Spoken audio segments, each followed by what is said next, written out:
તો બોટાદ જિલ્લાના ગઢડા તાલુકાના સંજણવદર ગામે શ્રી જાદવજી બાપા ધામેલિયા પ્રાથમિક શાળાનું લોકાર્પણ કરવામાં આવ્યું હતું। પદ્મશ્રી ડોક્ટર જગદીશ ત્રિવેદી દ્વારા નિર્મિત આ 16મી સરકારી શાળા છે। લોકાર્પણ કાર્યક્રમમાં પૂર્વ કેન્દ્રીય મંત્રી પુરુષોત્તમભાઈ રૂપાલા, ધારાસભ્ય શંભુનાથજી ટુંડિયા, પદ્મશ્રી શાહબુદ્દીન રાઠોડ, પદ્મશ્રી મથુરભાઈ સવાણી સહિતના મહાનુભાવો ઉપસ્થિત રહ્યા હતા। આ સેવા યજ્ઞના ભાગરૂપે અત્યાર સુધીમાં 16 સરકારી શાળાઓનું નિર્માણ કરવામાં આવ્યું છે। શિક્ષણ અને આરોગ્ય ક્ષેત્રે છેવાડાના વિસ્તારો સુધી સેવા પહોંચાડવાના ડોક્ટર ત્રિવેદીના પ્રયાસને ઉપસ્થિત મહાનુભાવોએ બિરદાવ્યો હતો।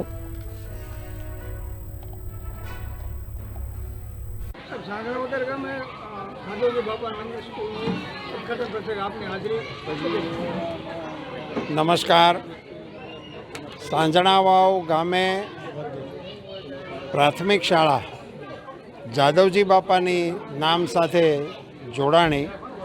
જાદવજી બાપા જૂની પેઢીના આપણા એક લોક સાહિત્યકાર હતા, ખૂબ ઊંચા ગજાના કલાકાર હતા।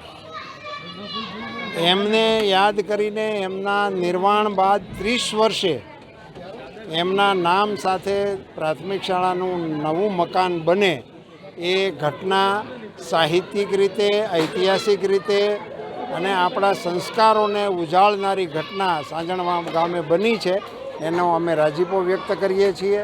આ આખી ઘટના પાછળ ડૉક્ટર જગદીશભાઈ ત્રિવેદી, જેમનો સંકલ્પ હતો કે પોતે જે કંઈ કાર્યક્રમો કરશે ને એમાંથી જે કાંઈ રકમ મળશે એ રકમ ઘેરે નહીં લઈ જાય, એનું યોગ્ય જગ્યાએ શૈક્ષણિક કાર્યોમાં દાન કરશે। એના ભાગરૂપે એમણે 16 સ્કૂલો નવી બનાવી દીધી છે, સરકારી શાળાઓ। એ પૈકીની આ એક શાળા છે।